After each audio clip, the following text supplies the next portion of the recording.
नमस्कार साथियों, मैं मनीष कुमार शर्मा स्वागत करता हूं आपका एक बार फिर यादविन स्मार्ट क्लासेस पर, जिस पर आप रेलवे की तैयारी कर रहे हैं। जैसा कि आपको पता है कि शाम के 6 बज चुके हैं और शाम के 6 बजे आपका एक सेशन स्टार्ट होता है जो आपकी साइंस की क्लासेस का होता है, जिसमें मैं आपको साइंस के पीवाईक्यूज करा रहा हूं। यानी ग्रुप डी से रिलेटेड जितने भी पीवाईक्यूज आपके हैं उन सबको यहाँ पे मैं कराने वाला हूँ, वो भी शिफ्ट बाइज। तो आपको यहाँ पे थंबनेल दिखाई दे रहा होगा और इस थंबनेल में आपको पता है कि ग्रुप डी के पीवाईक्यूज करा रहे हैं, यानी प्रीवियस ईयर क्वेश्चंस को यहाँ पे कराया जा रहा है। और उन प्रीवियस ईयर क्वेश्चंस की बात की जाए तो आपको यहाँ पर ये भी दिखाई दे रहा होगा कि इस डेट के साथ में हम लगे हुए हैं, क्योंकि 17 अगस्त 2022 को 3 शिफ्ट में जो एग्जाम हुआ था, जिसमें शिफ्ट फर्स्ट और शिफ्ट सेकंड को मैं कंप्लीट करा चुका हूं। आज जो रहने वाली है वो आपकी शिफ्ट थर्ड है, तो आपको शिफ्ट थर्ड को मेरे साथ में आज कंप्लीट करना है। कौन सा सब्जेक्ट है? वो साइंस का सब्जेक्ट है और आपको पता है कि ग्रुप डी में साइंस का वेटेज 25 नंबर का रहता है, तो 25 के आसपास इसमें क्वेश्चंस आते हैं। तो आपको इस क्लास को मिस नहीं करना है। दीप भाई राधे राधे। तो चलिए स्टार्ट करते हैं। आपको पता है शाम को 6 बजे मेरी क्लास होती है। इससे पहले आपने एक क्लास देखी होगी जो कि ललित सर के द्वारा आपको पढ़ाया जा रहा है, जिसमें जीएस की ग्रुप डी के प्रीवियस ईयर क्वेश्चन को यहाँ पे कराया जा रहा है। तो आपने वो क्लास देख ली होगी, तो उन क्लास को आपको कैसी लगी आप बता भी सकते हैं कमेंट बॉक्स में। इसके साथ ही हम आपके लिए जो ये इनोवेटिव आइडिया लेके आ रहे हैं, बाकी आपको और भी चीज़ें मिलने वाली है हमारे चैनल पे। कुछ टाइम बाद मिल जाएगी, ठीक है भैया। बादाम खाओ। क्यों? किसकी? मेरी? राधे राधे शुभम राजपूत। भाई मेमोरी किसकी वीक है? बाकी गणित की क्लासेस यानी मैथ्स की क्लासेस है जो है आपकी 17 अगस्त 2022 की शिफ्ट फर्स्ट की क्लास अभी तक हुई नहीं है। ये क्लास आपकी आज होने वाली है। अच्छा अच्छा चलिए, तो आपका पहला क्वेश्चन ग्रुप डी में थर्ड शिफ्ट का 17 अगस्त 2022 को हुआ एग्जाम। इसका पहला क्वेश्चन आपके सामने ये आ चुका है।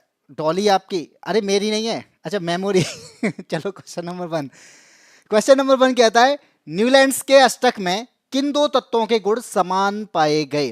तो आपको पता है कि यहाँ पर न्यूलैंड्स के अष्टक नियम की बात हो रही है, तो आपको मालूम होना चाहिए कि यह आवर्त सारणी से दिया क्वेश्चन है।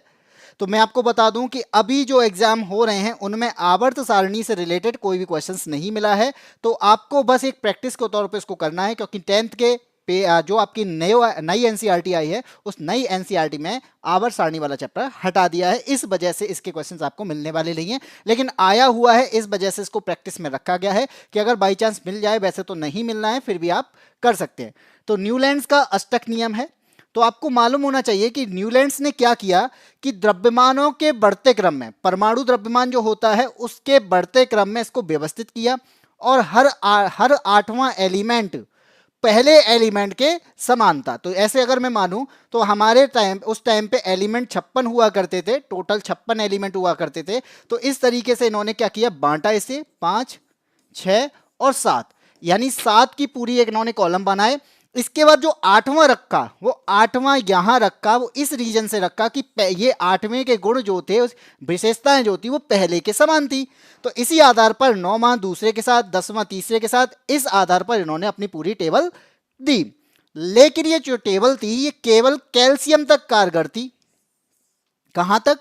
कैल्शियम तक कारगर थी। लेकिन कैल्शियम के बाद ये जो टेबल है आगे खारिज कर दी जाती है, क्योंकि यहां पर विशेषताओं के आधार पर अगर देखा जाए तो 8वीं यहां पर कैल्शियम तक इसको रखा गया। लेकिन लिथियम यानी थोरियम की बात की जाए तो थोरियम पर ये खत्म होती है। अगर स्टार्ट की कहां से होती है? हाइड्रोजन से, और थोरियम पर ये खत्म होती है। तो आपका कैल्शियम तो बहुत पहले यहां पर मिल जाता है। तो आपको ये मालूम होना चाहिए कि यहां पर लिथियम और सोडियम, इनको एक ही अवस्था में रखा गया। बाकी मैं आपको यहां पे दिखा दूं कि न्यूलैंड का जो अष्टक नियम है, उनके परमाणु द्रव्यमान के बढ़ते क्रम में इसको रखा गया। प्रत्येक 8वें तत्व के गुण समान इन्होंने बताया। अगर यहां पे देखो, आपने यहां पे देख पा रहे होगे, तो ये 7 में इनको बांटा और 8वां जो था उसको इन्होंने एक अलग टेबल पे रखा, यानी पहले वाली लाइन में ही रखा। अब आप एक बात बताइए, तो यहां पर आपको लिथियम और सोडियम की बात करेंगे तो लिथियम और सोडियम की यहां पर आपको जो दे रखा है, तो लिथियम और सोडियम जो हैं वो एक ही कॉलम में रखे गए थे। इस वजह से यहां पे आपका आंसर क्या हो जाएगा, लिथियम और सोडियम हो जाएगा। थोरियम इस वजह से नहीं होगा क्योंकि हाइड्रोजन और थोरियम जो है, थोरियम पे ये खत्म हो जाती है, लेकिन कैल्शियम तक ये समान रहते हैं, उसके बाद ये समान नहीं रहते हैं। इसी वजह से इसका आंसर क्या होगा, लिथियम और सोडियम होगा। और अगर मैं आपको बता दूं तो यहां पर आपको लिखा हुआ है कि कैल्शियम के अलावा बड़े तत्वों को व्यवस्थित करने में ही असफल रहा। तो कैल्शियम से जैसे जैसे आगे बढ़ते रहे वैसे वैसे इसको व्यवस्थित करना मुश्किल होता गया। इस वजह से ये जो न्यूलैंड्स थे, इन न्यूलैंड्स की जो आपके आवर्त सारणी थी या फिर अष्टक नियम था, ये फेल हो जाता है। उसका रीजन क्योंकि इन्होंने जिस आधार पर बताया था वो केवल कैल्शियम तक ही मान्य हो रहा था। तो इसका आंसर क्या हो जाएगा, इसका आंसर आपका हो जाएगा क्वेश्चन नंबर 1 का ऑप्शन नंबर ए, क्योंकि लिथियम और सोडियम के गुण समान पाए गए थे। ये बात आपको समझ में आ जानी चाहिए। चलिए आते हैं क्वेश्चन नंबर 2 पे। क्वेश्चन नंबर 2 आपको यहां पे दिख रहा है, निम्नलिखित में से कौन सी विद्युत ऊर्जा की वाणिज्यिक इकाई है, यानी कॉमर्शियल यूनिट के बारे में बात की जा रही है, वाणिज्यिक इकाई है। ऑप्शन आपके सामने हैं। अब बात करते हैं, तो यहां पर विद्युत ऊर्जा यानी इलेक्ट्रिक एनर्जी की बात हो रही है। तो इलेक्ट्रिक एनर्जी की खपत को हम किस में मीजर करते हैं भाई, हम यूनिट में मीजर करते हैं। कॉमर्शियल रूप में देखा जाए, कॉमर्शियल का मतलब हम अपने रूप में यहां पर पैसे के लिए कर रहे हैं, ठीक है। तो आप समझ लो इलेक्ट्रिकल एनर्जी की खपत को हम किस में मीजर करते हैं भाई, यूनिट में मीजर करते हैं। आपके यहाँ पे जो बिल आता है वो किस में आता है भाई, तो आपको पता होना चाहिए कि वो बिल जो होता है वो किसके आधार पर पैसा बताता है कि आपने 1 यूनिट बिजली को खर्च किया है, कि 2 यूनिट किया है, 4 यूनिट किया है, या फिर 100 यूनिट किया है, ठीक है। इस यूनिट को हम कह सकते हैं क्या, 1 किलोवाट आवर। क्यों कह रहे हैं, तो इसका मतलब है कि अगर 1 किलोवाट का उपकरण होगा, उसको मैं 1 घंटे चलाऊं तो वो 1 यूनिट बिजली खपत करेगा। इसका मतलब क्या है कि अगर मैंने 1 किलोवाट घंटा वाला जो उपकरण है उसमें, यानी 1 किलोवाट का उपकरण जो है उसको मैंने 1 घंटे चलाया तो वो 1 यूनिट बिजली खपत करेगा। ये बात यहां पर पूछी जा रही है। तो कौन सी विद्युत ऊर्जा का वाणिज्यिक मात्रक हो जाएगा, वो हो जाएगा आपका किलोवाट आवर। तो ऑप्शन नंबर सी यहां पर सही हो जाएगा। बाकी आपको यहां पे समझ में आ रहा होगा कि पावर जो होगी वो 1 किलोवाट, 2 किलोवाट, 3 किलोवाट, 4 किलोवाट होती है। अगर एनर्जी की बात करेंगे तो वहां पर अगर आवर जुड़ जाएगा तो उसका मतलब है कि हमने 0.2 यानी 1 किलोवाट आवर का मतलब कि हमने 1 किलोवाट का उपकरण था, उसको 1 घंटे चलाया तो हमारी 1 यूनिट की बिजली खपत हो गई, यानी हमें 1 किलोवाट घंटा एनर्जी मिल चुकी है, ठीक है। तो इसका आंसर क्या हो गया, ऑप्शन नंबर सी हो जाएगा। चलिए आगे बढ़ते हैं, क्वेश्चन नंबर 3 पे आते हैं। क्वेश्चन नंबर 3 कह रहा है रक्षक कोशिकाओं के बारे में। अब ये गार्ड सेल होती क्या है, अगर आप वायु की बात कर रहे हैं क्योंकि ये वायु का क्वेश्चन है, तो रक्षक कोशिकाओं की किस प्रक्रिया में शामिल है। रक्षक कोशिकाएं जिन्हें हम गार्ड सेल के नाम से जानते हैं, किस प्रोसेस में शामिल है। ऑप्शन ए कहता है भाई ट्रांसपिरेशन करते हैं, बाष्प उत्सर्जन करते हैं। बी कहता है सर्कुलेशन में इसका यूज होता है। सी कह रहा है भाई ट्रांसपोर्ट ऑफ फूड है, ये भोजन का परिवहन करता है। और लास्ट ऑप्शन है ट्रॉपिक मूवमेंट है, यानी उष्णकटिबंधीय गति है। तो इन चारों में से ऐसा कौन सा आंसर है जो बिल्कुल सही होगा। तो जहां पर मैं बात करूं तो आपको मालूम होना चाहिए गार्ड सेल्स की बात हो रही है, तो ये पाई कहां जाती हैं।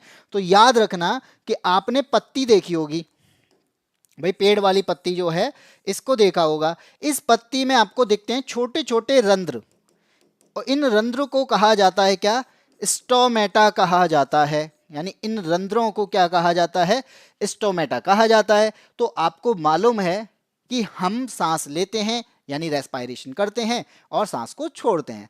यहां पर भी क्या होगा, स्टोमेटा के द्वारा भी क्या होता है, पेड़ की पत्तियों के द्वारा यहां पर सांस ली जाती है, सांस छोड़ी जाती है।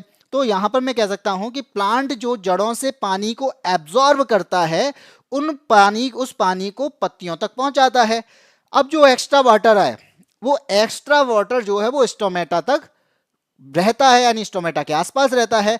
अब मान लीजिए सूर्य का प्रकाश पड़ा, ठीक है, इस पर सूर्य का प्रकाश पड़ता है। तो सूर्य का प्रकाश जब इस पर पड़ता है तो क्या होता है, तो सूर्य के प्रकाश के कारण यहां पर जो एक्स्ट्रा वाटर होता है वो वाष्प बनकर उड़ जाता है और इस प्रोसेस को कहा जाता है बाष्प उत्सर्जन। क्या कहा जाता है? बाष्प का उत्सर्जन। क्योंकि यहां पर स्टोमेटा के आसपास जो पानी होता है, जो एक्स्ट्रा वाटर होता है, उस एक्स्ट्रा वाटर को यहां पर क्या किया जाएगा? सूर्य की किरणों के माध्यम से उनको हटाया जाएगा। अब मान लीजिए पत्ती को तो पानी की उस टाइम पे भी जरूरत है। सारा पानी अगर उड़ गया, सारा पानी बाष्प के माध्यम से उड़ गया, तो पत्ती सूख जाएगी। तो फिर इसके अलावा यहाँ पर पानी, अब यहाँ पर सांस यानी रेस्पिरेशन प्रोसेस कैसे होगी? तो इस वजह से यहाँ पर इसके पास में क्या होते हैं? इस रंध्र के पास में होते हैं गार्ड सेल। क्या होते हैं? गार्ड सेल पाए जाते हैं। वो गार्ड सेल क्या करते हैं? स्टोमेटा को खुलना और बंद करने में महत्वपूर्ण भूमिका निभाते हैं। कैसे? स्टोमेटा खुल जाएगा तो आपकी रेस्पिरेशन प्रोसेस स्टार्ट हो जाएगी, स्टोमेटा बंद हो जाएगा तो रेस्पिरेशन प्रोसेस बंद हो जाएगी। तो यहाँ पर जब सन की रेज आती हैं तो स्टोमेटा बंद होता है। उस टाइम पे वाटर का क्या वाष्प उत्सर्जन नहीं होता, वाटर पानी भाप के रूप में ऊपर नहीं उड़ता है। अगर वो खुला हुआ है तो पानी यहाँ पर सन की रेज आएंगी और फिर वाष्प का उत्सर्जन हो जाएगा। तो इस वजह से ये जो गार्ड सेल है जो स्टोमेटा को यहाँ पर प्रोटेक्ट कर रही है, वो गार्ड सेल यहाँ पर वाष्प उत्सर्जन में सहायक होती है, यानी महत्वपूर्ण भूमिका निभाती है। भले ही वो स्टोमेटा कर रहा है, तो यहाँ पर स्टोमेटा को खुलना और स्टोमेटा को बंद करने में महत्वपूर्ण भूमिका किसकी होती है? गार्ड सेल की होती है। और यहाँ पर मैं आपको दिखा दूं कि आपको ये दिख रहा होगा कि ये लिखा हुआ है कि रक्षक कोशिकाएं वे कोशिकाएं होती हैं जो प्रत्येक रंध्र को यानी स्टोमेटा को ढकती हैं। वे रंध्रों को खोलकर और बंद करके बाष्पोत्सर्जन की दर को विनियमित करने में मदद करती हैं।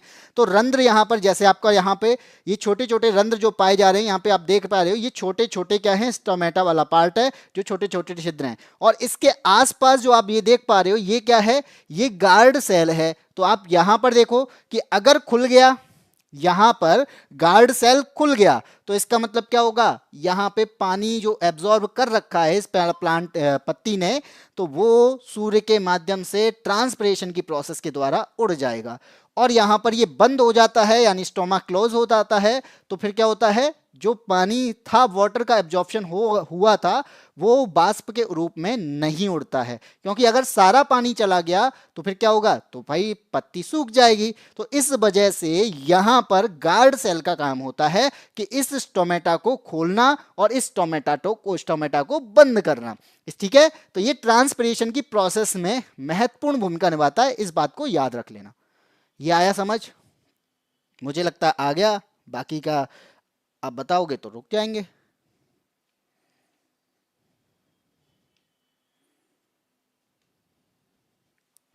चलो आगे बढ़ते हैं। Question number 4। क्वेश्चन नंबर 4 कहता है कार के रियर व्यू दर्पण। रियर व्यू का मतलब है कि आप पीछे की चीजों को देख पा रहे होते हैं। तो आपने देखा होगा साइड मिरर लगा होता है, और जब ड्राइवर कार चला रहा होता है तो उस टाइम पे ऊपर की तरफ में भी क्या लगा होता है? एक मिरर लगा होता है। तो ये दो मिरर जो लगे हुए हैं साइड में और आपका रियर व्यू मिरर जो ऊपर की तरफ में लगा हुआ था, तो यहां पर वो उसमें कौन सा दर्पण लगा होता है? तो वो इसने बता ही दिया कि उसमें जो होता है वो उत्तल दर्पण लगा होता है। तो यहां फोकल लंबाई दी है उत्तल दर्पण की। तो यहां पे अगर मैं बात करूं तो उत्तल दर्पण कैसा होता है? उत्तल दर्पण इस तरीके से होता है, उभरा हुआ होता है, जिसमें जो आपका पीछे वाला पार्ट है इस पे की जाती है पॉलिश। ठीक है? अब यहां पर बोला गया है कि यदि कोई बस दर्पण से 3 मीटर की दूरी पर स्थित है, तो ये हो गया आपका उत्तल दर्पण किसी कार में, और यहां पर बस है 3 मीटर की दूरी पर। क्या है? ये बस है यहां पर 3 मीटर की दूरी पर। तो यहां बोला गया है तो उसका प्रतिबिंब कहां बनेगा? फोकल लेंथ कितनी है? फोकल लेंथ यहां पर है 2 मीटर। ठीक है? और यहां पर, सॉरी ये उल्टा लिख गया, फोकल लेंथ कितनी है? 2 मीटर। और इसका जो यहां पे क्या बनेगा? मिरर बने, सॉरी इमेज बनेगी। वो इमेज कहां बन रही है? वो इमेज बन रही है, यानी इमेज कहां बनेगी वो हमें बतानी है। तो यहां मैं बात करूं तो u जो दिया है वो कितना हो जाएगा? u हो जाएगा आपका -3 मीटर। u क्यों लिया है हमने? कि यहां पर बस दर्पण से 3 मीटर की दूरी पर है। v हमें निकालना है, जो प्रतिबिंब बनेगा इमेज की दूरी है वो हमें यहां पर निकालनी है।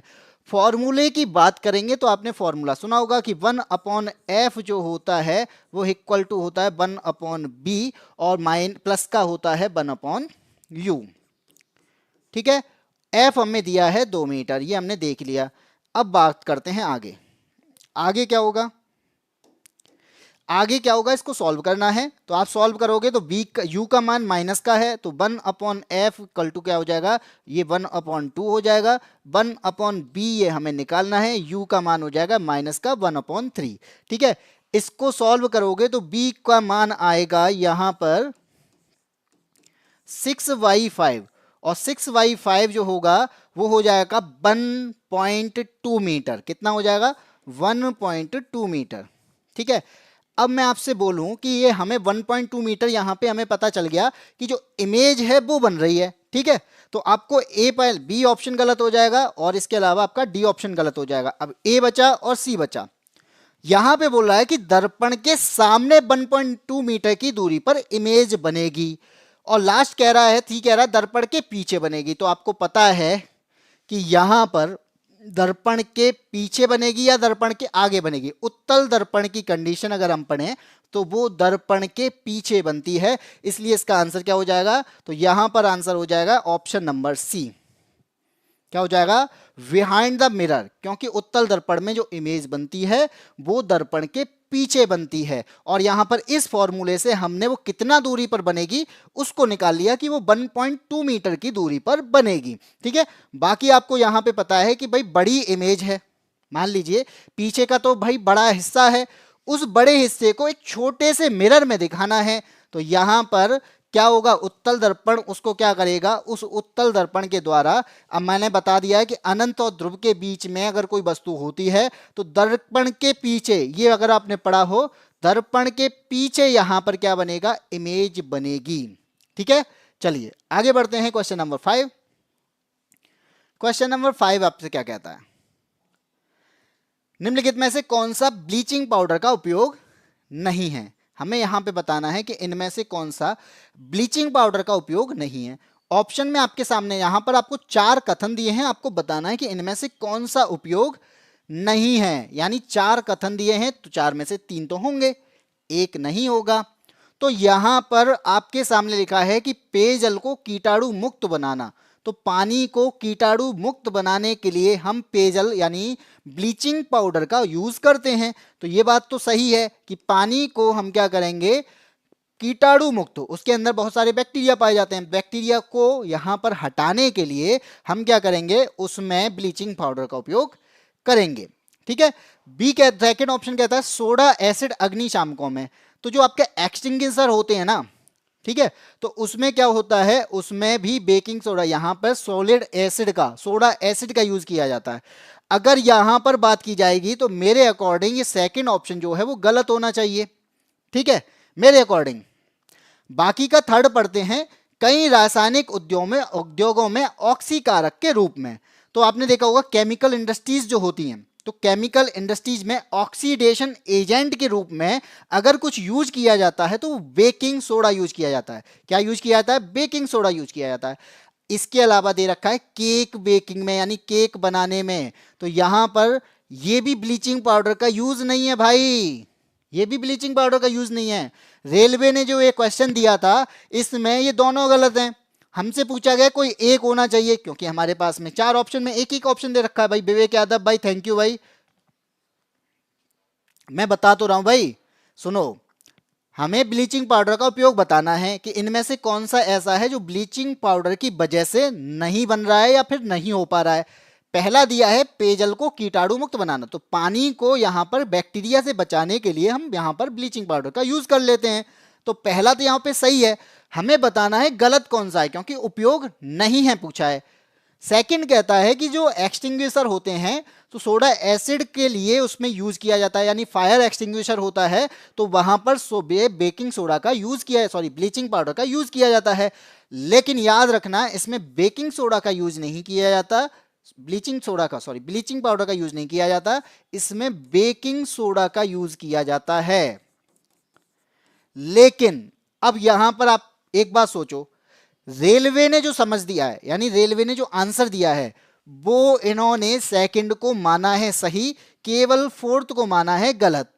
लेकिन हमारे अकॉर्डिंग हमने जो पढ़ा है वो सेकंड और फोर्थ दोनों ही गलत हैं, लेकिन रेलवे ने जो दिया है वो फोर्थ है, इसलिए हम केवल फोर्थ के साथ चलेंगे, क्योंकि रेलवे के द्वारा ये दिया गया है। आपने अगर एनसीईआरटी पढ़ी है तो आपको मैं एनसीईआरटी का यहां पे दिखा दूं, यूजेस ऑफ ब्लीचिंग पाउडर। तो यहां पे क्या देखा है, देखो टेक्सटाइल इंडस्ट्रीज के लिए यूज किया जाता है इसको। It is used as oxidizing agent, तो ऑक्सीडाइजिंग एजेंट वाला ऑप्शन था, तो ऑक्सीडाइजिंग एजेंट के रूप में इसको यूज किया जाता है। It is use for disinfecting drinking water, यहां पर जो कीटाणु मुक्त होते हैं, यानी कीटाणु को हटाने के लिए यहां पर हम क्या करते हैं, ब्लीचिंग पाउडर का यूज करते हैं। Use for manufacture of chloroform, chloroform को मैन्युफैक्चर करने में इसका यूज किया जाता है। और इसके अलावा वूल के लिए इसका यूज किया जाता है। तो यहां पर ये सारी चीजें इसके लिए सही होंगी। बाकी सेकंड और फोर्थ दोनों ही गलत हैं, लेकिन रेलवे के द्वारा आपको जो दिया गया है वो केवल फोर्थ गलत दिया गया है, इस पर आपको ध्यान देना होगा। ठीक है, चलो आगे बढ़ते हैं। क्वेश्चन नंबर 6 कहता है गर्भ निरोधक तकनीक जो होती है, यहां पर हम क्या करते हैं, गर्भ निरोधक तकनीक जो गर्भाशय के भीतर शुक्राणुओं के फैगोसाइटोसिस को बढ़ाती है वो कौन सी है। हमें यहां पर बताना है कि जो गर्भ निरोधक तकनीक तो बहुत सारी होती है भाई, प्रेगनेंसी को रोकने के लिए बहुत सारी चीजें होती हैं। तो यहां पर ये जो वर्ड दिया गया है इसका मतलब फैगोसाइटोसिस। ठीक है, फैगोसाइटोसिस का मतलब होता है कि जो आपका स्पर्म होता है, यानी मेल का जो स्पर्म होता है उस स्पर्म को खत्म कर देना। फैगोसाइटोसिस का मतलब होता है स्पर्म को खत्म करना या फिर स्पर्म की ताकत को कम करना। ठीक है, खत्म करना या उसे क्या कर देना, वीक कर देना। तो यहां पर अगर स्पर्म की ताकत को खत्म कर दिया जाए या उसे वीक कर दिया जाए तो क्या होगा, तो यहां पर प्रेगनेंसी जो होगी वो नहीं हो पाएगी। अब पूछा गया है कि रोकने के लिए तो बहुत सारी चीजें होती हैं। आपने देखा होगा भाई आपका कंडोम का यूज करते हैं, तो भाई प्रेगनेंसी को हम कंडोम का यूज करते हैं, प्रेगनेंसी ना हो उसके लिए। तो इसमें स्पर्म जो होता है वो उस जो आपका कंडोम जो होता है उसके अंदर रह जाता है, वो आपका आगे नहीं जाता, तो इस वजह से प्रेगनेंसी नहीं होती है।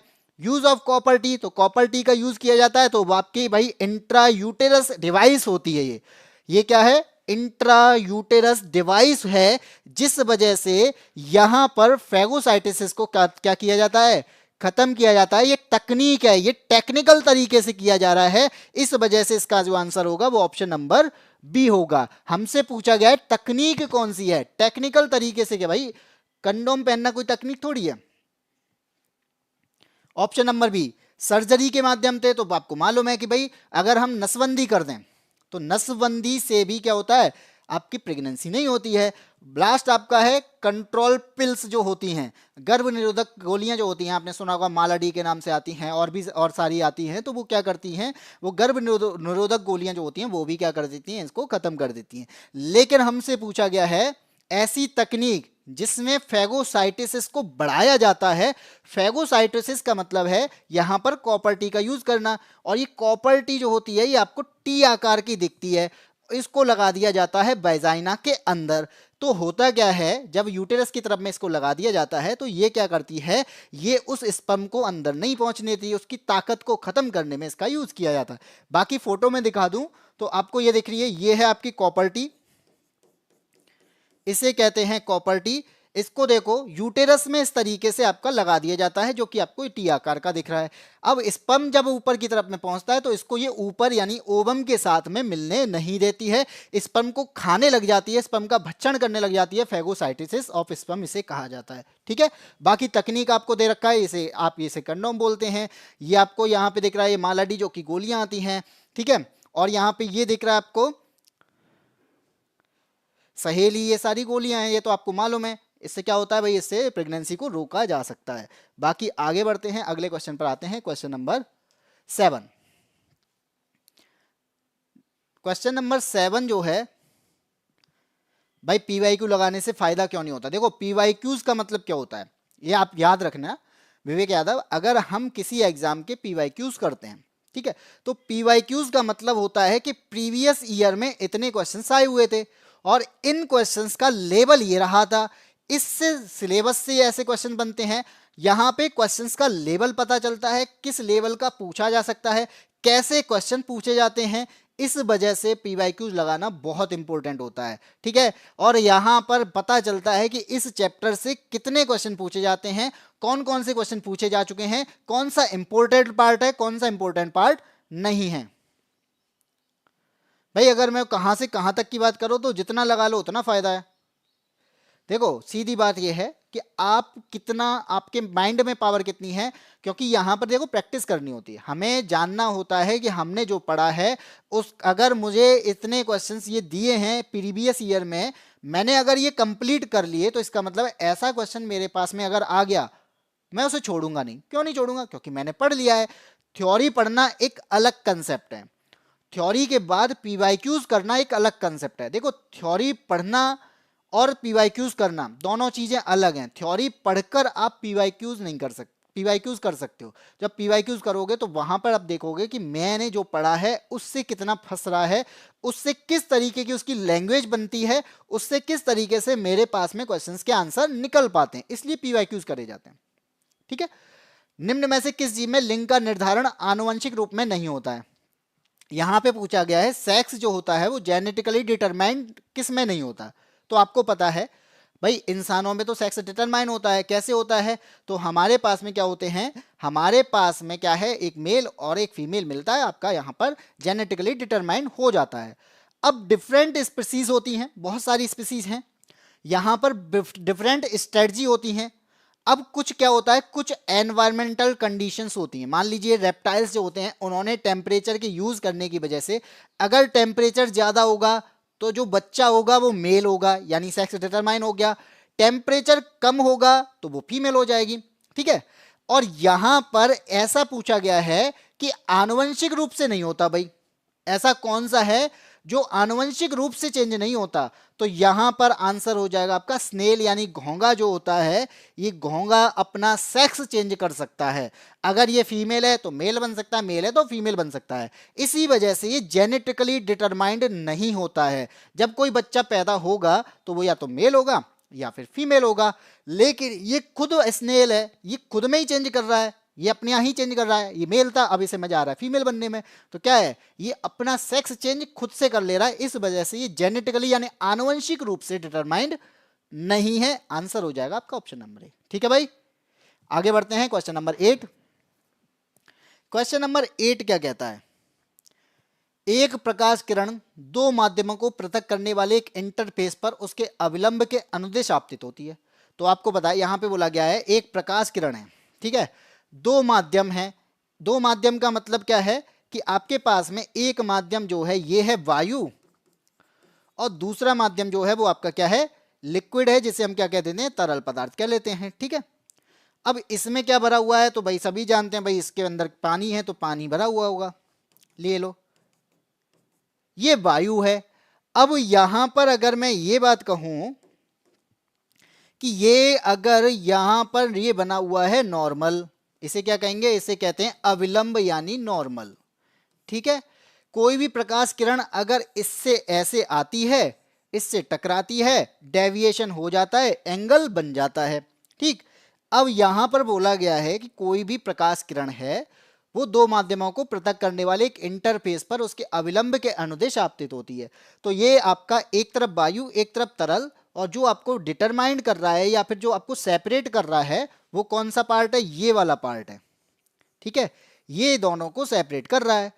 इस पर नॉर्मल के अविलंब के अनुदिश आती है। तो जो प्रकाश किरण इस नॉर्मल पे ही आ रही है, यानी इसी साइड पर आ रही है, यूं ही आ रही है नॉर्मल पर, तो क्या होगा, वो सीधे आएगी और इसमें कोई भी डेविएशन नहीं होगा और वो सीधे चली जाएगी।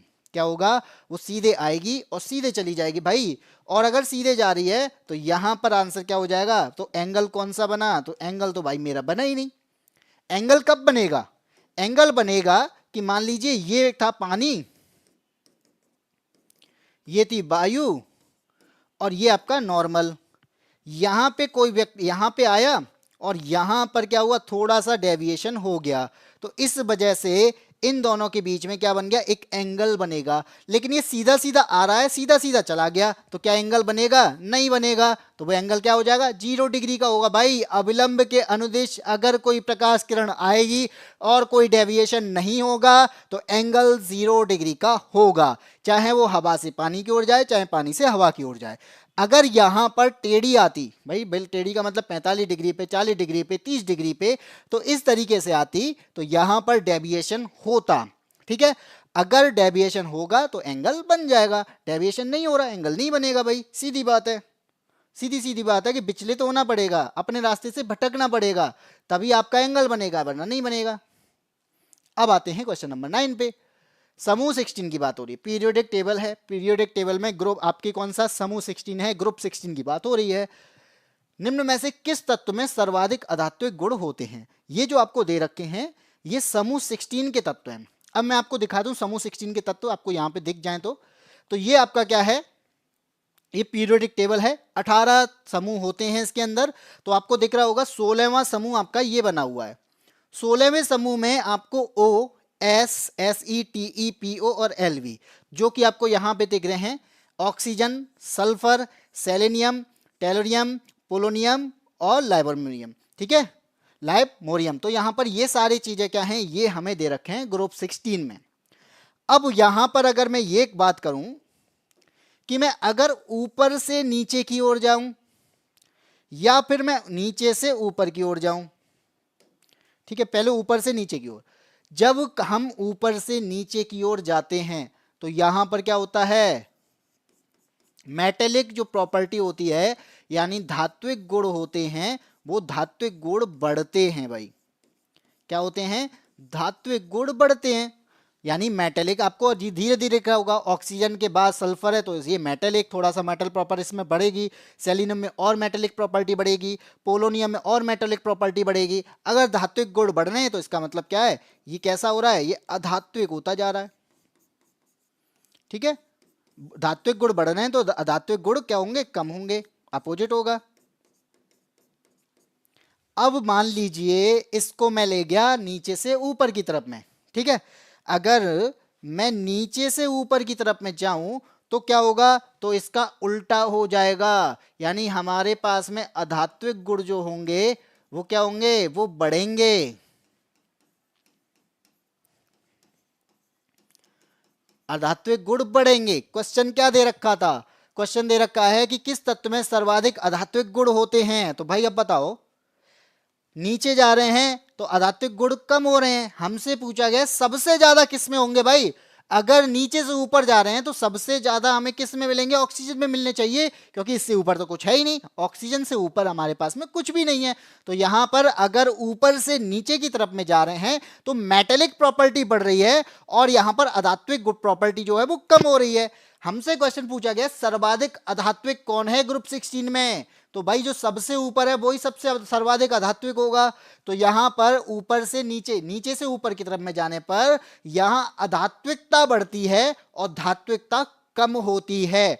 तो हमसे यही क्वेश्चन पूछा गया है कि ऑक्सीजन जो है वो सबसे ज्यादा अधात्विक है, इसलिए इसका आंसर क्या हो जाएगा, ऑप्शन नंबर डी हो जाएगा। ठीक है, क्या हो जाएगा, ऑप्शन नंबर डी हो जाएगा। अब आते हैं अगले क्वेश्चन पे, क्वेश्चन नंबर 10। क्वेश्चन नंबर 10 क्या कहता है, हमें बताना है भाई कौन सा कथन गलत है। क्या बताना है, कौन सा कथन गलत है। 4 प्रोसेस यानी 4 कथन दिए गए हैं, चारों कथन में हमें देखना है कौन सा कथन गलत होगा। ये जो प्रोसेस दी गई हैं, यहां पर आपकी प्रोसेस दी गई है क्या, सेल के बारे में दी गई है। तो आपने सेल को देखा तो नहीं है, लेकिन आपने पढ़ा तो होगा। ये मान लीजिए सेल है और इस सेल के अंदर क्या होता है, साइटोप्लाज्म होता है, जो कि आपको द्रव के रूप में मिलता है। ये आपका न्यूक्लियस है, न्यूक्लियोप्लाज्म होता है। मान लीजिए ये है आपका माइटोकॉन्ड्रिया, मैंने इसको लिख दिया माइटोकॉन्ड्रिया।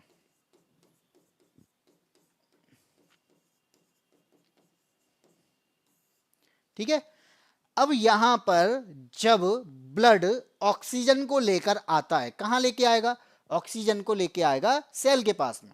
ठीक है, हमारे पास में ग्लूकोज, क्योंकि खाना खाएंगे तो ग्लूकोज भी आ रहा है, सेल के पास ग्लूकोज भी मिल गया। अब मैंने क्या किया, ग्लूकोज को तोड़ना स्टार्ट किया। जब ग्लूकोज के साथ में ऑक्सीजन मिलती है, ग्लूकोज के साथ में ऑक्सीजन मिलती है तब यहाँ पर कार्बन डाइऑक्साइड और जल जो होता है वो वेस्टेज के रूप में मिलता है और एनर्जी मिलती है हमें। हमें क्या क्या मिलता है? हमें पहली बात तो एनर्जी मिलेगी, जब ऑक्सीजन ग्लूकोज के साथ में मिल जाएगी, विघटित होगी, तो यहाँ पर कार्बन डाइऑक्साइड और H2O तो जो मिलेगा ही, लेकिन एनर्जी भी मिलती है। तो ग्लूकोज टूटकर पायरुविक एसिड में बनता है। सबसे पहले ग्लूकोज टूटेगा, पहला चरण क्या है? जो आपका ग्लूकोज है वो टूटेगा किसमें? पायरुविक एसिड में। तो बी ऑप्शन जो है वो हमारा सही है, क्योंकि पहला चरण है, पायरुविक एसिड में टूट रहा है। ठीक है, अब क्या होगा? तो यहां पर हमारे पास में ये प्रोसेस स्टार्ट होती है, ग्लूकोज का ग्लाइकोलाइसिस होता है और पायरुवेट में बनता है। अब मान लीजिए इसको ऑक्सीजन नहीं मिल पाई, यहां पे ऑक्सीजन एब्सेंस है, ठीक है, और इस जगह ऑक्सीजन प्रेजेंट है, यहां पे हमें पास में ऑक्सीजन है। अब आप बताओ, तो यहां पर जब पायरुवेट बना यानी पायरुविक एसिड बना, उस टाइम पर ऑक्सीजन की एब्सेंस अगर होगी तो वहां पे फर्मेंटेशन होगा और इसे हम कहते हैं किण्वन की प्रक्रिया। क्या कहते हैं? किण्वन की प्रक्रिया कहते हैं। जो किण्वन की प्रक्रिया में लैक्टिक एसिड बनता है या फिर एथेनॉल बनेगा। तो यहां पर जो पहला ऑप्शन दिया है ये भी हमारा सही है कि किण्वन की प्रक्रिया के लिए ऑक्सीजन की आवश्यकता नहीं होती है, क्योंकि किण्वन जो हो रहा है वो फर्मेंटेशन जो हो रहा है वो ऑक्सीजन की एब्सेंस में हो रहा है, इस वजह से यहां पर इसे ऑक्सीजन की जरूरत नहीं है। लेकिन गुड नाइट भाई, इट्स करण, गुड नाइट, आते ही गुड नाइट, आते ही सो गए। ठीक है, अब बात करते हैं आगे। सी ऑप्शन क्या कहता है?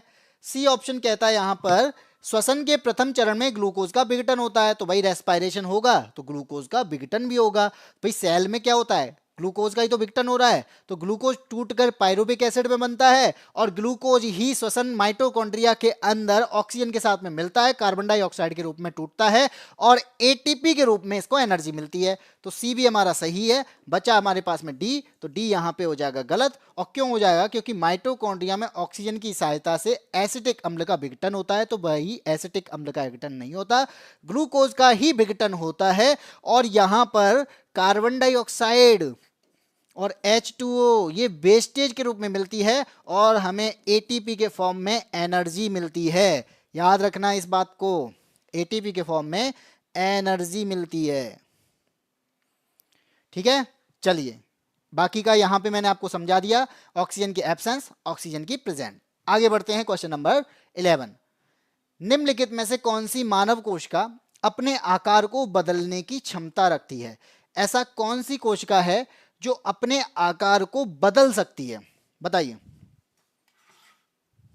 तो याद रखना, हम बहुत सारी कोशिकाएं हैं हमारे अंदर, तो यहां पर देखो यकृत यानी लीवर की जो सेल है, लीवर आपको क्या है? लीवर हमेशा सेम रहता है भाई, लीवर हमेशा सेम रहता है, उसकी कोई भी शेप बदलती नहीं है। मैं आपका कहूँ आरबीसी की, तो आरबीसी की शेप भी आपकी क्या होती है? फिक्स होती है। बात करें ब्रेन सेल्स की, तो मस्तिष्क में क्या क्या चेंज होता है भाई? मस्तिष्क के अंदर जो सेल पाई जा रही है इनमें भी क्या होता है? फिक्स, इनकी फिक्स शेप होती है। बचा हमारे पास में डब्ल्यूबीसी, तो डब्ल्यूबीसी की कोई भी फिक्स शेप नहीं होती है। तो अगर आपसे पूछा जाए कि ऐसा कौन सी मानव कोशिका है जो अपने शेप को बदल सकती है, वो होती है आपकी डब्ल्यूबीसी, क्योंकि इसकी फिक्स कोई भी शेप नहीं होती है। बाकी आपको RBC, brain cell, liver cell, इनकी शेप आपको कैसी मिल जाएगी? फिक्स मिलेगी। और बाकी का यहाँ पे मैंने आपको लिख के भी दे दिया है, अगर आपको पढ़ना होगा तो आप यहाँ से भी पढ़कर देख सकते हैं। ये आपकी सेल होती हैं, blood cell, bone cell, smooth muscle cell, fat cell, sperm cell, ovum cell, nerve cell. ठीक है, तो इसके बारे में आप पढ़ लेना, बाकी का आगे बढ़ते हैं। क्वेश्चन नंबर 12 आता है। 12 क्या कहता है भाई? क्वेश्चन नंबर 12 कहता है चुंबकीय क्षेत्र के लंबवत स्थित कुंडली की गति के कारण उसमें प्रेरित धारा की दिशा निर्धारित करने के लिए इनमें से किस नियम का उपयोग किया जाएगा? तो यहां पे बोला जाएगा कि यहां पर चुंबकीय क्षेत्र है, मेरे पास में क्या है? चुंबकीय क्षेत्र है। तो चलिए मैंने ले लिया चुंबकीय क्षेत्र। ठीक है, ये है कोई चुंबकीय क्षेत्र,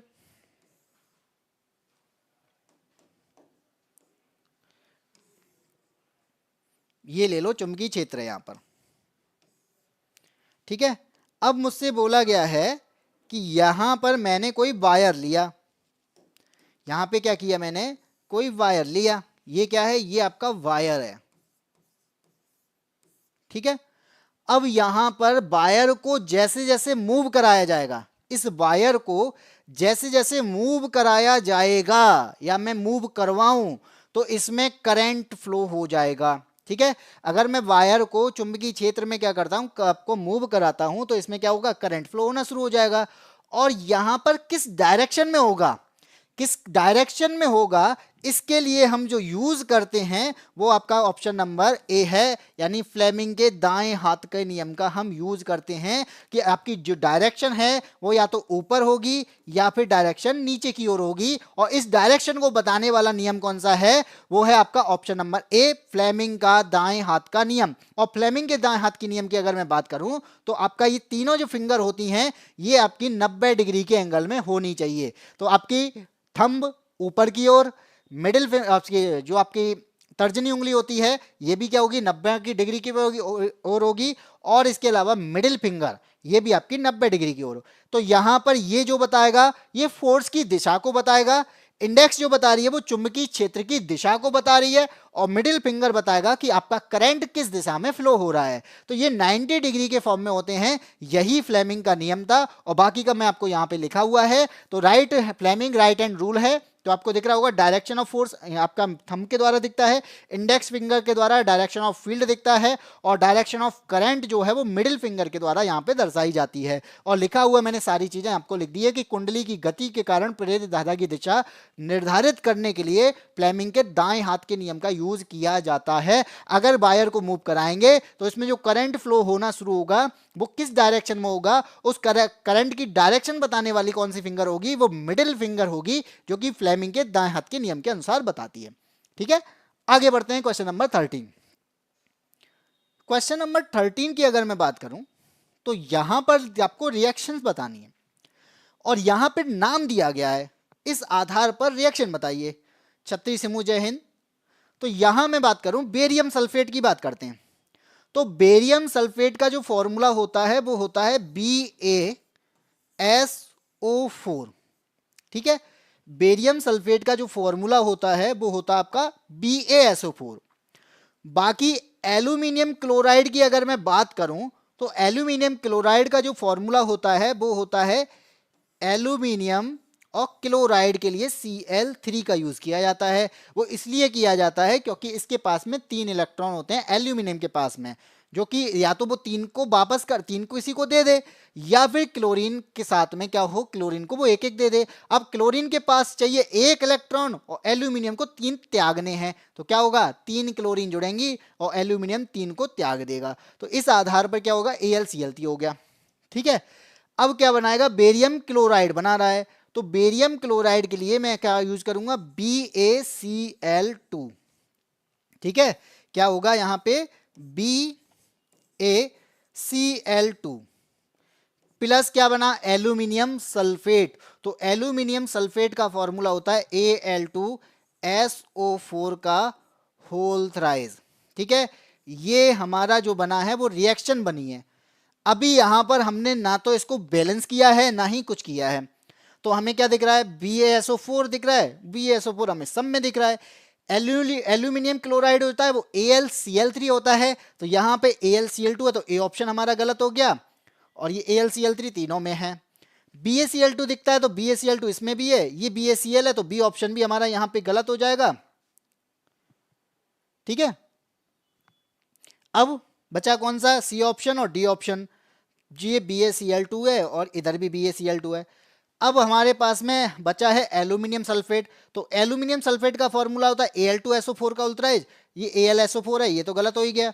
इसमें Al2SO4 का होल थ्राइज, अरे ये गलत लिखा हुआ, SO4 ही होगा यहाँ पे। ठीक है। अब बात करते हैं आगे, क्या बात करनी है, हमें बैलेंस करना है। बैलेंस करने के लिए मान लीजिए मेरे पास में एक तरफ में क्या बनाना है, एक है आपका लेफ्ट साइड और दूसरी तरफ में राइट साइड।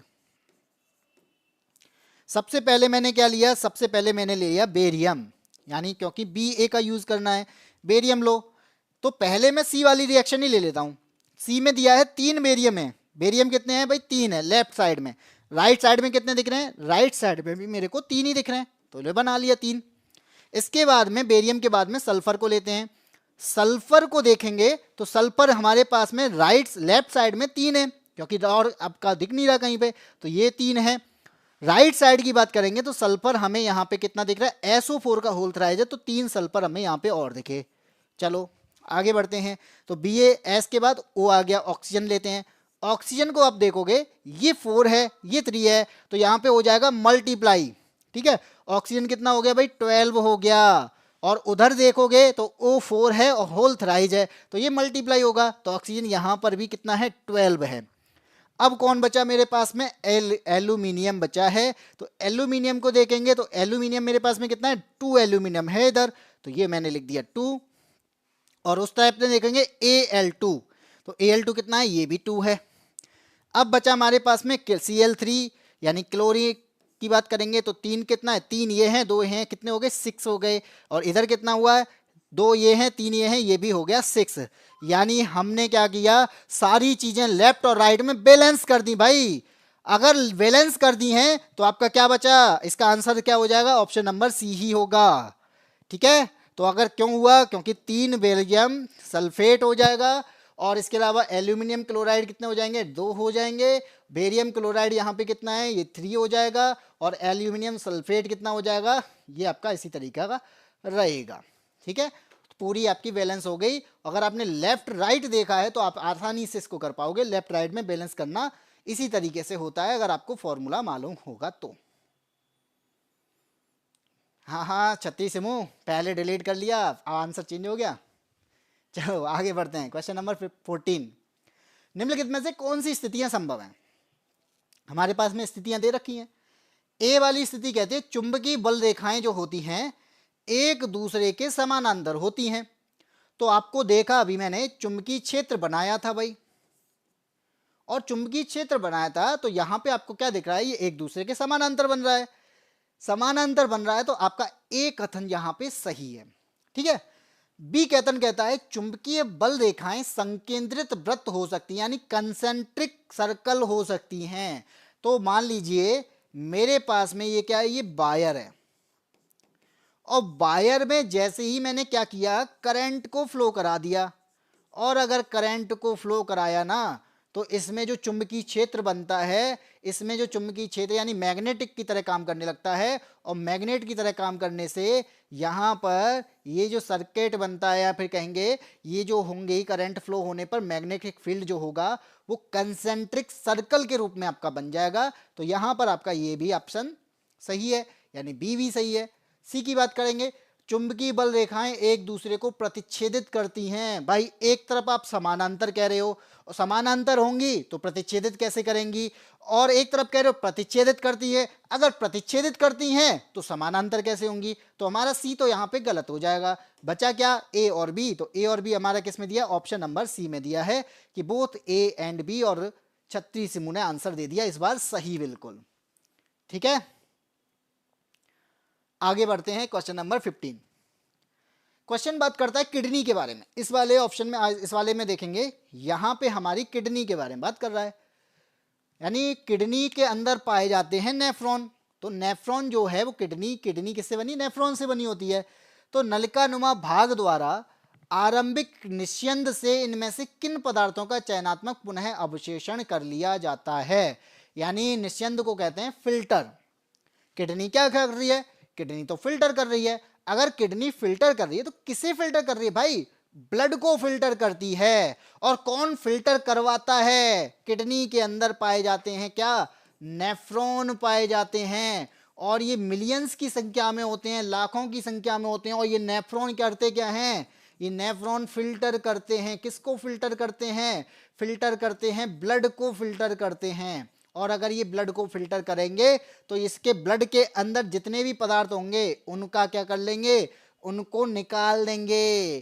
काम की चीजें भी निकाल देगी किडनी, क्योंकि भाई इसको थोड़ी बताएंगे और क्या क्या क्या चीजें आपके काम की क्या क्या नहीं है। तो ये क्या करता है, ये सारी चीजों को निकाल देता है।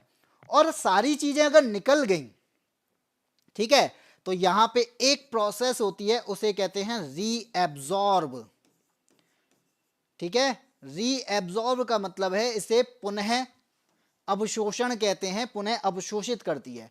तो भाई इसमें क्या क्या ब्लड के अंदर क्या क्या मिल रहा है भाई, ग्लूकोज मिलता है, ठीक है, ग्लूकोज को रीअब्जॉर्ब करेगी भाई, अगर निकाल दिया तो रीअब्जॉर्ब भी करना पड़ेगा। किडनी क्या करती है, जो पानी की मात्रा होती है ब्लड के अंदर, सारी पानी की मात्रा निकाल देती है, बहुत ज्यादा निकाल देती है। और अगर ये बहुत ज्यादा निकाल देगी तो क्या करेंगे, तो भाई पानी की कमी पड़ जाएगी, तो क्या होगा, यहां पर फिर से रीअब्जॉर्प्शन होगा और वाटर को ये दोबारा मिला देगी, ठीक है। कुछ लवण भी होते हैं भाई, कुछ लवण भी मिल जाते हैं, ठीक। लवण के मिलने के बाद में इसके अलावा हमारे अंदर प्रोटीन जो पाए जाते हैं, और प्रोटीन अमीनो एसिड के फॉर्म में यहाँ पे मिलता है। तो आपका ये सारी चीजें क्या है, रीएब्जॉर्ब होती हैं। और रीएब्जॉर्ब में क्या क्या मिला, ग्लूकोज मिला, वाटर मिला, सॉल्ट मिला, एमिनो एसिड मिला, ऑप्शन नंबर सी यहाँ पे सही हो जाएगा, ठीक है। अब किडनी का काम क्या है, ये किडनी जो है ये आपको दोनों जो है यूरेटर दिख रहे हैं, इसे कहा जाता है मूत्र वाहिनी, जहां से यूरिन जो होता है वो इसके माध्यम से एक ब्लैडर में जमा हो जाता है, इसे कहते हैं ब्लैडर। किडनी ने जो फिल्टर किया उसके बाद ये ब्लैडर में जमा हुआ, यहाँ पे जो पानी की मात्रा होती है वो यहाँ पर यूरिन के फॉर्म में यूरेथ्रा से बाहर हो जाती है, जिसे कहते हैं मूत्र मार्ग, ठीक है। तो इस तरीके से किडनी में ब्लड का फिल्ट्रेशन होता है। इस ब्लड के अंदर बहुत सारी चीजें, रेनल आर्टरी, किडनी के अंदर रेनल आर्टरी, रेनल बीन पाई जाती हैं। इनके द्वारा यहां से यूरेटर के माध्यम से जो ब्लड के द्वारा फिल्टर किया गया है, ब्लड से फिल्टर किया गया है नेफ्रॉन के द्वारा, तो वो सारी चीजें इस यूरेटर के माध्यम से ब्लैडर में जमा हो जाती हैं।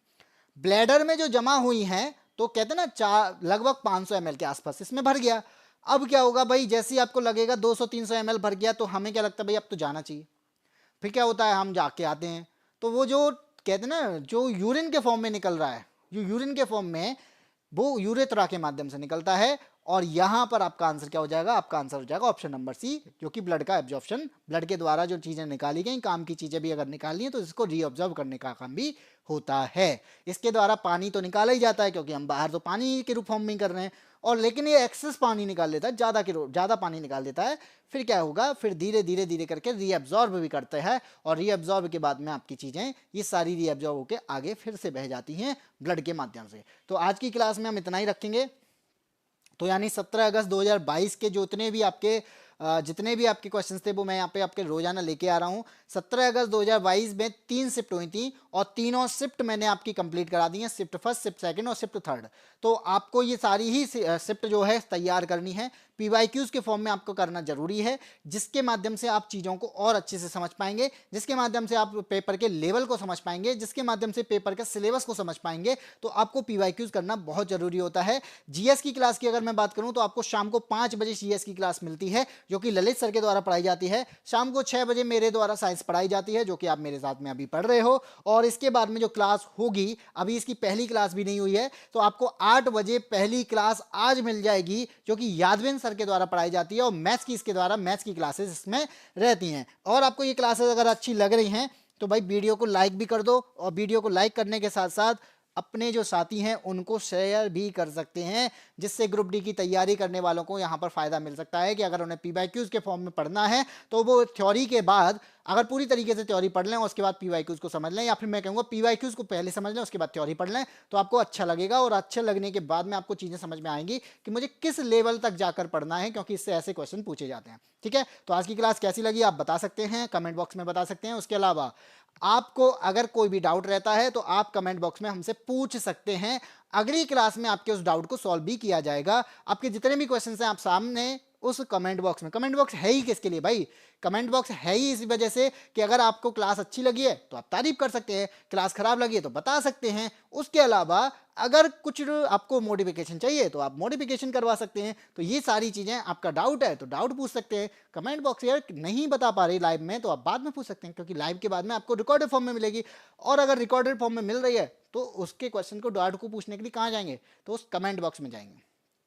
ठीक है, और जितने भी नए साथी जुड़ते जाएं भाई सब्सक्राइब जरूर कर लेना। सब्सक्राइब करने के बाद में आपको यहाँ पे चीज़ें भी आपको मिलती रहेंगी। और इसी के साथ में आज की क्लास में इतना ही रखते हैं, फिर मिलते हैं आपको कल शाम को 6 बजे, जिसमें मैं आपको साइंस पढ़ाने वाला हूँ। हाँ, फीडबैक देने के लिए भी होता है आपको फीडबैक। भाई अच्छी लगी है, खराब लगी है, दो ही चीज़ें होती हैं, या तो अच्छी लगेगी या खराब लगेगी। अच्छी लगी है तो तारीफ कर सकते हो, खराब लगी है तो वो भी बोल सकते हो भाई आप नहीं अच्छा पढ़ा रहे हो, ठीक है नहीं पढ़ा रहे हैं तो ठीक है, अगली बार में कोशिश करेंगे, हम अपने आप को सुधारने की कोशिश करेंगे। कोई डाउट है तो डाउट पूछ लो, नहीं पूछ पाए लाइव में तो आप वैसे पूछ सकते हो, उसको मैं अलग फॉर्म में आपको अलग से या तो वीडियो के फॉर्म में बता दूंगा या फिर लाइव क्लास हो रही हो उसी में बता दूंगा। है ही इसी चीज़ के लिए कमेंट बॉक्स। तो चलें आज की क्लास में इतना ही, फिर मिलते हैं आपको शाम को 6 बजे, तब तक के लिए जय हिंद।